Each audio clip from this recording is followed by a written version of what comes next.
síncrono de hoje, né? No nosso encontro síncrono de hoje, a gente deseja iniciar a matéria efetivamente. E recordando, a gente falou um pouquinho disso no primeiro dia, né? Que o QSMS tem uma ordem aí que foi a segurança industrial, né? Depois, a saúde ocupacional e, por último, a qualidade, a gestão da qualidade e a gestão ambiental, que está na sigla como meio ambiente, né? Então, um primeiro assunto que é muito útil, né? E aí eu quero compartilhar a tela para falar dele com vocês, são as NRs, as normas regulamentadoras. Eu não lembro se você já viu, não falei por alto, coloquei alguma coisa no nosso Google Sala de Aula, né? Então, vou dar uma chegada lá, vou direto no chat aqui, eu abri algumas coisas. Aqui, ó, eu tenho uma apostila aqui do IFRJ. Não, vou no da Petrobras. Eu tenho uma apostila da Petrobras que eu acho que não está disponibilizada para vocês no Google Sala de Aula. E aí ela, em algum momento, começa a falar das normas regulamentadoras. Vocês estão vendo a tela aí, né? Está compartilhada a tela? Eu tenho dúvida se fiz isso. Não, eu estou gravando e não estou compartilhando a tela, não é? É, professor, ainda não apareceu aqui, não. Não, bobagem, eu não compartilhei, desculpe. Agora vai, ó.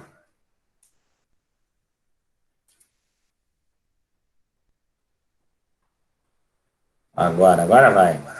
Então, estou compartilhando a tela agora. Correto? Vocês Agora estão vendo? foi. Obrigado, tá? Desculpe, tá? Então, tá aí, ó. Eu quero falar desse item. Primeiro, que é um item genérico, né? Em resumo, dizer para vocês que o estudo da segurança, né, a nível normativo, né, a nível de organização desse estudo, ele se dá por essas chamadas NRs, né? A abreviação de normas regulamentadoras está na tela aí. Aumentando essa tela, será que eu consigo isso? Dá para vocês lerem aí? Eu consigo aumentar aqui? Não, não consigo aumentar a tela mais aqui. Está dando para ler aí? Então, as normas regulamentadoras, né, são de observância obrigatória, ou seja, claro, onde elas existirem, né, dependendo do assunto. E aí tem normas regulamentadoras de vários tipos, né? Uma primeira aqui, chamada NR1, especifica as competências do poder público, das empresas, dos empregados, quanto à preservação da saúde do trabalhador. Então, o que tem de interessante, né, nessa primeira NR aí, né, que ela fala de disposições gerais? Perceba que ela está dizendo que ela existe para controlar a saúde do trabalhador, tá certo? Mas ela já dá um caráter triplo aí nesse cuidado com o trabalhador. É legal destacar isso, porque ela diz que é competência, olha bem, quem deve cuidar da saúde do trabalhador. Três partes, né, são interessadas e devem cuidar dessa saúde do trabalhador: o poder público, as empresas e o próprio empregado. Então, percebe que, em outras palavras, o governo tem o dever, né, de cuidar da saúde do trabalhador, as empresas também e o empregado também, né? No caso, a gente está querendo treinar vocês para que você saiba se cuidar, enfim, perceba os perigos, os riscos que você tem enquanto trabalhador, né? Enquanto submetido a condições que podem afetar a sua saúde. Mas a própria empresa deve ter esses cuidados, portanto, a própria empresa te dará treinamento obrigatoriamente a nível de segurança. E o próprio governo tem esse dever também de proteger o que a gente está chamando aí, eu estou destacando esse nome, de saúde ocupacional, né, que está escrito aqui como saúde do trabalhador. Tranquilo aí, gente? Alguma pergunta nesse destaque inicial? Então, só aqui destacar que tem três interessados, né, na saúde do trabalhador. Uma outra de interesse aqui, ó, essa sigla pode aparecer na sua vida de segurança enquanto técnico, né, o SESMIT. O que é isso aí? Serviço especializado em engenharia de segurança e medicina do trabalho. Só para situar vocês, o assunto segurança a nível de graduação, né, não tem uma faculdade de segurança industrial, pelo menos eu desconheço isso, né? Então, isso surge como pós-graduação dos cursos de engenharia, né? Então, quem estuda segurança, estuda como pós-graduado em engenharia de segurança, ou é médico, né, da área médica, e estuda segurança como pós-graduação em medicina do trabalho. É uma curiosidade que eu destaco a vocês, né? Esse detalhe, que a segurança, ela existe como técnico e depois existe como pós-graduado. Então, que eu saiba, não se fez ainda, pelo menos a nível de Brasil, uma faculdade de segurança do trabalho, o que não seria nada demais, seria muito bem-vindo, mas ela, a princípio, existe como curso técnico e depois como pós-graduação. Só essa curiosidade para vocês aí. E a primeira... Professor, Pois não, diga. aí se eu clicar ali naqueles três pontinhos na parte superior na direita, você consegue dar zoom. Lá em Pô, cima, no rapaz, outro, no já outro. vi. No outro, Não, no né? outro. No outro mais em cima, nos três pontinhos de cima. Do lado daquele do bonequinho aí. Ó. Pô, só tá... Ah, sim, cara, tu tá vendo a tela toda. Isso, Claro, clicando no obrigado. outro aí, ó. Pô, excelente. Obrigado. Ponto para você, cara. Hum. Vivendo e aprendendo.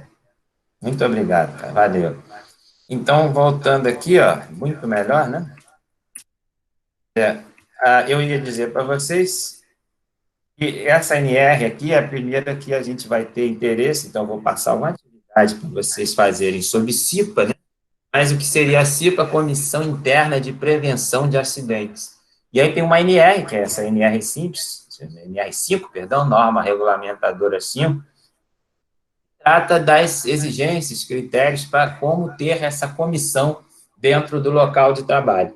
Em resumo, ela varia, né, o número de membros da CIPA, essa quantidade de pessoas que trabalham numa CIPA em cada empresa, né? Cada empresa tem uma CIPA, uma comissão interna, né, para prevenir os acidentes. E quantos membros da CIPA existirão? Depende do número de empregados da empresa, né? Mas o mínimo são dois, e aí é um indicado pelo empregador, né, pelo gerente da empresa, pelo dono da empresa, pelo patrão, se quiser usar esse nome, né? E outro indicado pelos trabalhadores, tem pelo menos dois membros, mas como falei, isso varia. E isso, essa comissão interna, que você, quando chegar no estágio no trabalho, você vai ouvir falar dela porque alguém da CIPA vai se apresentar para você como estagiário novo, como empregado novo, dizendo as atividades da empresa, os treinamentos, enfim, retreinando você sobre segurança do trabalho. Por que usei esse verbo? Porque a segurança a gente aprende sempre, né? Eu aprendi a primeira vez porque formei-me pela escola aí como técnico, né? Então, algum dia eu tive aula de SMS, ou de que é SMS, e ouvi falar disso a primeira vez. Depois, quando cheguei no primeiro estágio, no primeiro trabalho, mas repito isso para vocês, né? Segurança é um aprendizado constante. E o que vale a princípio, e é o que a gente está fazendo com você aqui, é te destacar para esses aspectos de segurança. Se fosse faltar luz, se fôssemos parar agora, vai acabar a aula, vai acabar o meu sinal de Wi-Fi aqui. O que eu quero que você saiba que é o grande objetivo da segurança industrial com duas palavras: prevenir acidentes, evitar acidentes. Esse é o grande foco. Claro que tem outras questões, mas isso é o muito importante, né? A NR6, ela é muito importante também, a gente passa algum trabalho dela, ela fala dos equipamentos de proteção individual, né? E aí diz que ela estabelece as exigências das empresas com relação ao uso desses equipamentos. Com certeza, eu estou falando com certeza e pergunto, me confirme aí no chat se sim, né? Você já ouviu falar de EPI aí na escola, né? Porque você já entrou em algum laboratório da escola, de química geral, então algum professor, algum colega aí já abordou isso com vocês. Então veja, né, no Sim da Raíssa aí, como esse assunto é de sempre, como eu destaquei já. Quando você tem que aprender segurança, sempre. Então, a primeira vez que você entrou no laboratório, alguém te falou sobre isso e te falou pelo menos do quê? O que você já conhece de EPI aí? Só para te mostrar que você já sabe segurança. Você conhece o óculos de proteção individual, né? Você conhece o jaleco, o que mais? A luva, né? Você conhece algum tipo de luva para preparar soluções? Cuidados que já devem ter te pedido, já devem te alertado com relação ao gás, a rede de gás no laboratório. Vai me lembrando alguma coisa que você quiser aí. Já te alertaram sobre vidro quente, né? Que ele tem o mesmo visual do vidro frio, tem algumas convenções quando a gente trabalha com alguma coisa aquecida no laboratório. As meninas que têm, ou os homens, né? Que porventura têm um cabelo comprido, tem todo um cuidado com o cabelo, tem que entrar com o cabelo preso. Enfim, você já tem noções de segurança, é isso que eu estou destacando, né? Uma outra sigla, uma outra NR aí, o PCMSO, difícil falar essa sigla toda aí, né? Ela trata de quê, gente? O que é isso? É sigla de quê, né? Programa de Controle Médico de Saúde Ocupacional. Então, em resumo, com minhas palavras, seria a visão da segurança, assunto de segurança na visão do médico, né? E aí, gente, começa a acontecer aqui, eu chamo de variação desses assuntos, né? Perceba que essa NR8, por exemplo, não interessa a nós, a vocês, enquanto técnicos de petróleo e gás. Então, eu estou te mostrando que começam a existir NRs, né, normas regulamentadoras, que são bastante específicas, tá certo? E sendo específicas, não interessa estudar, todo técnico estudar elas. As que falamos até agora são gerais, todos ouvem falar e estudam ela minimamente. Mas, por exemplo, edificações só interessa com quem venha trabalhar com construção civil. Tá? Vocês vão ver mais à frente, a gente vai falar da NR20, e não preciso nem dizer que ela é muito importante para vocês. O ANR20 trata de quê? Nome dela, líquidos, inflamáveis e combustíveis. Está escrito nela que ela tem tudo a ver com o técnico de petróleo e gás, com o profissional da área de petroquímica, que serão vocês, tá certo? E, claro, quem trabalha em construção civil não vai precisar ler nem saber sobre NR20, que é líquidos inflamáveis e combustíveis, tá bom? Então, eu passo a fazer esse destaque, que estou fazendo, né, que já fiz, e que existem normas que necessariamente são específicas. Essa daqui eu já fiz um curso dela uma vez, e já depois dei o curso, NR10, instalação e serviço sem eletricidade, né? Claro que ela é para o trabalhador com instalações elétricas diretamente. Outros trabalhadores podem fazer um curso de NR10. Estou dizendo que para o trabalhador com eletricidade, vários trabalhadores trabalham com eletricidade direta, ela é obrigatória, né? NR10.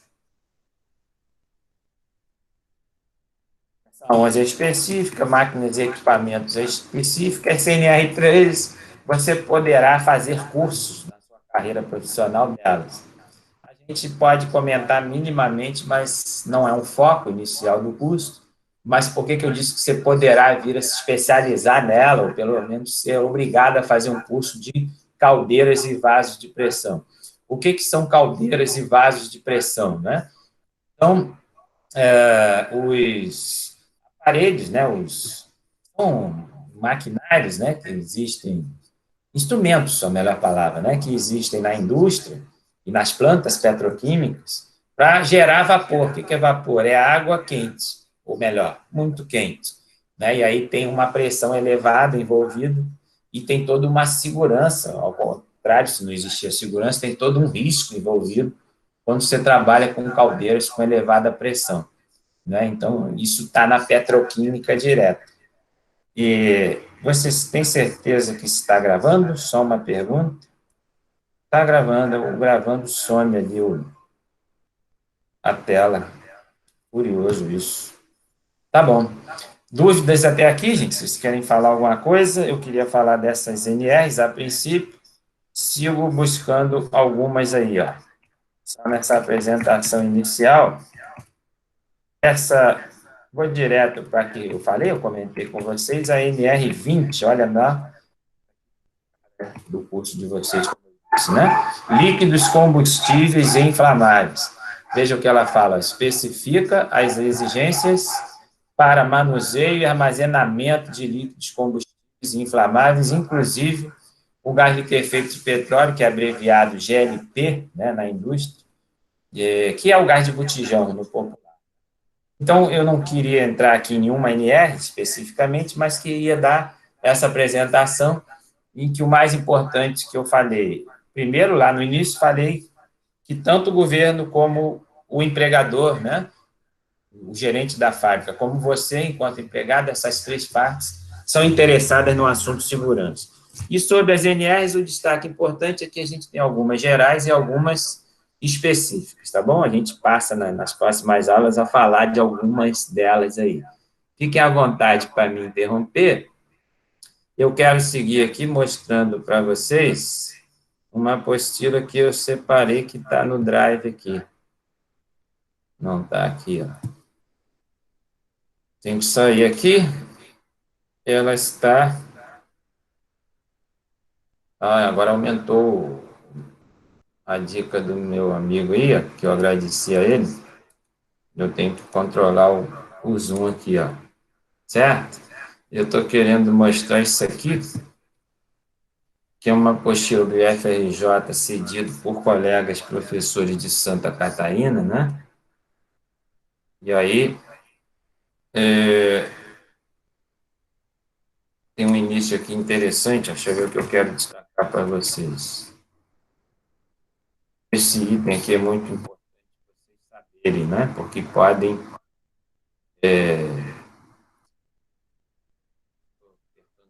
aqui, aprendi eu de cima.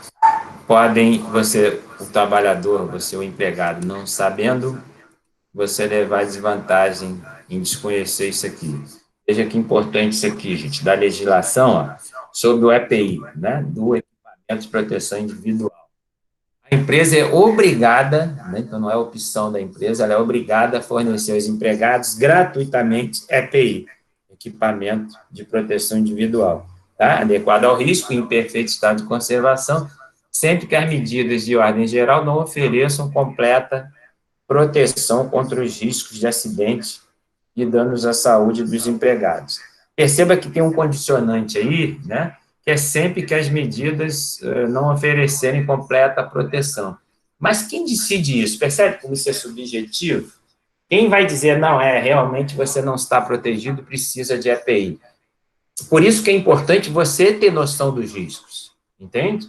Porque senão a empresa mal intencionada pode se fugir dessa obrigação aí, que é de fornecer o EPI para você, né? Então, por isso que é importante o empregado, o aluno, você, futuro técnico, ter a noção dos riscos que você vai estar envolvido. O outro destaque que eu faço do que eu li é que, aqui, lendo de novo, sempre que as medidas de ordem geral não ofereçam completa proteção. Que papo é esse de ordem geral aqui? Por que ordem geral? Então, eu aproveito para explicar isso para vocês, que estamos falando do EPI, que é o equipamento de proteção individual. Mas existe o EPC, que é o equipamento de proteção coletiva. A princípio, na regra geral aí da segurança do trabalho, o EPC, o equipamento de proteção coletiva, ele tem prioridade, tem maior abrangência sobre o EPI. Em outras palavras, você só precisará do EPI se o EPC, que é a proteção coletiva, não resolver, não dar segurança por si só. Tentando ser mais claro, se o equipamento de proteção coletiva garantir a segurança, melhor, né? Garantir a completa proteção, está escrito aqui, né? Então, quando ele fala que medidas de ordem geral, ele está se referindo a quê? Ao equipamento de proteção coletiva. Se o equipamento de proteção coletiva, eu dou um exemplo já, oferecer completa proteção, fica dispensado o uso do equipamento de proteção individual. Um exemplo no laboratório, na nossa vida de laboratório, desse destaque que eu fiz. É importante, no trabalho nosso de técnico químico, técnico petróleo e gás, em regra, né, a gente está trabalhando em laboratório com produtos orgânicos voláteis. E aí eu peço para escrever no chat aí, eu estou com o chat aberto aqui do meu celular, né, eu vou escrever em letra maiúscula, ó, e isso depois eu vou pedir para vocês pesquisarem, VOC, né, ou no plural, a gente usa essa sigla e põe um Szinho de plural, ó. Assim, a gente fala em VOX. O que é isso? É as iniciais em inglês de compostos orgânicos voláteis, né? Volátil Organic Compounds em inglês. O que seriam compostos? Deixa eu escrever no chat, que está aberto aí, né? Compostos orgânicos... Ele não aceitou. Orgânicos, assim, voláteis. O que é isso, hein, meus queridos? Compostos orgânicos voláteis. Volátil é algo que evapora fácil. Falando na linguagem química, é alguma substância orgânica que tem forças de natureza, força intermolecular fraca. Né? Recordando, lembra as forças intermoleculares? Van der Waals, dipolo, ponte de hidrogênio, vocês estudaram isso na química geral. Pois bem, os compostos apolares, eles têm forças do tipo Van der Waals, que são as mais fracas. E, em regra, os hidrocarbonetos são VOX, tá certo? O que é VOX? Compostos orgânicos voláteis. Então, se você for trabalhar num laboratório de petróleo e derivados, de petróleo e gás ou de petroquímica, os hidrocarbonetos ou os solventes orgânicos, né? E aí eu escrevo isso, eu não tenho como escrever no chat com letras vermelhas, né? Mas entenda que eu estou escrevendo isso aqui no chat com letras vermelhas, né? Eu escrevi aí no chat, estou dando Enter, solventes orgânicos, gente. Esse é o destaque que eu quero fazer da nossa aula de hoje. Isso é o terror. Tenha muito medo de solventes orgânicos. Por que eu destaco isso? Porque ácido, você sabe que queima, dá uma coceirinha na mão ou queima muito, então todo mundo se protege de ácido, né? Se você for no laboratório preparar uma solução de ácido sulfúrico, pegar o concentrado, diluir ele, pegar o muito concentrado e fazer uma solução 0,1 molar de ácido sulfúrico, você naturalmente vai se proteger com a luva. O ácido sulfúrico não é volátil, né? Mas, por exemplo, o HCl, o ácido nítrico, quando tu abre um frasco, é uma fumaceira danada, eles são voláteis. Então, se abrir um frasco de ácido nítrico ou de ácido clorídrico, né? Com certeza você, além de proteger as mãos com luvas, você ou vai abrir o frasco do concentrado dentro de uma capela com exaustão, ou vai estar com a máscara, enfim, você vai se proteger contra vapores, né, do ácido. Eu estou dizendo, resumindo, que ácido já nos preocupa, né, normalmente, já nos chama ao uso do EPI. Isso não ocorre com os compostos orgânicos voláteis, com os VOCs, com os solventes orgânicos. Eles até, em regra, tem alguns que têm um cheiro que não é muito desagradável. Eu, particularmente, gostava do cheiro de alguns, não me incomodava tanto, né? Claro, se fosse um cheiro suave, eu trabalhei muito tempo em laboratório, mas o que eu quero dizer é que esses solventes orgânicos voláteis causam muito mal à saúde, principalmente no uso continuado, e você provavelmente vai trabalhar muito tempo como técnico ou na área industrial. Eu trabalhei 12 anos em Interrupt, tá certo? Então, você vê que essa exposição continuada é que causa riscos, né? Então, eu vou, de novo, me permitir escrever no chat, eu gosto de escrever, porque isso gera fixação de conteúdo, ó. Exposição, eu quero escrever exposição para vocês lerem aí, continuada, né? Ou seja, o dia a dia de trabalho, você trabalha um dia atrás do outro, um mês atrás do outro, um ano atrás do outro, 10 anos de trabalho não é difícil para o técnico, né? Eu já era professor e somei 12 anos na indústria, no laboratório especificamente, então leia exposição continuada. O que eu quero dizer com isso? Que mesmo se você tem uma exposição pequena, se for uma semana de trabalho, isso não vai afetar a sua saúde. Mas perceba que eu estou querendo destacar que uma exposição pequena que seja, por 10 anos, não é pequena, gente. Tá? Isso é cumulativo, por exemplo, a nível de órgãos. Enfim, eu estou tocando o terror aqui, assustando você devidamente, né? Destacando, abrindo em você um medo, uma precaução em cima dos solventes orgânicos voláteis, ok?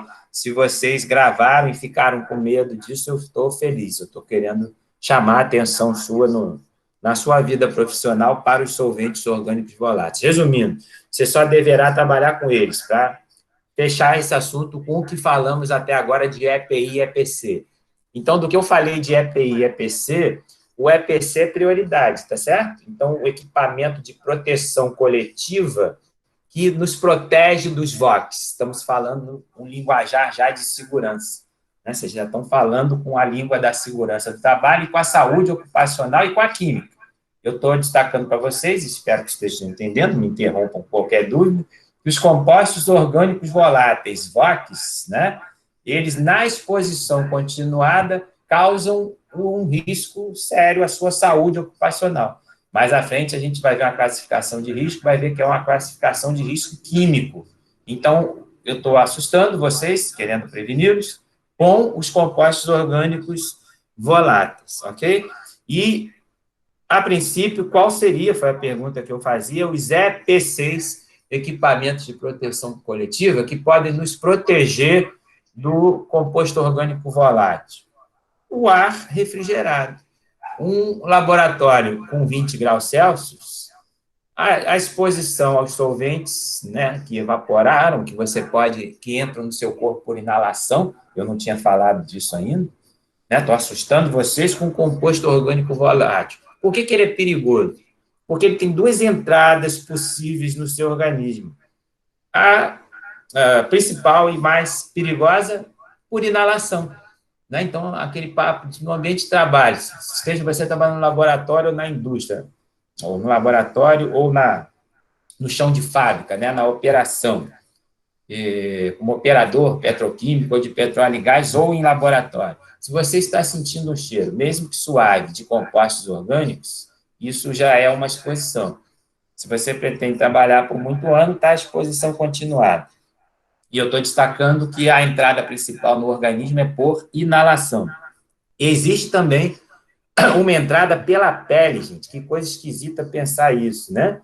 Mas entenda que a pele, ela permite a passagem de solventes que são lipossolúveis. O que é lipossolúvel? Lipo é gordura.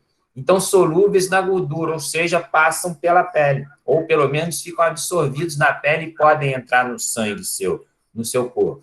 Claro que isso é uma exposição menor do que a inalação, mas ela existe, tá certo? E, claro, a inalação é mais grave.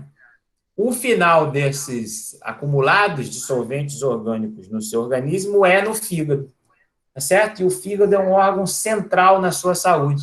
Não falamos muito do fígado, em geral, né? A gente não tem muito essa preocupação, mas o fígado é a grande usina química, ele transforma as substâncias químicas todas que devam ser transformadas e outras que devam ser geradas, enfim, o fígado é um órgão grande no visual, fisicamente, anatomicamente ele é grande, e é grande na importância também, né?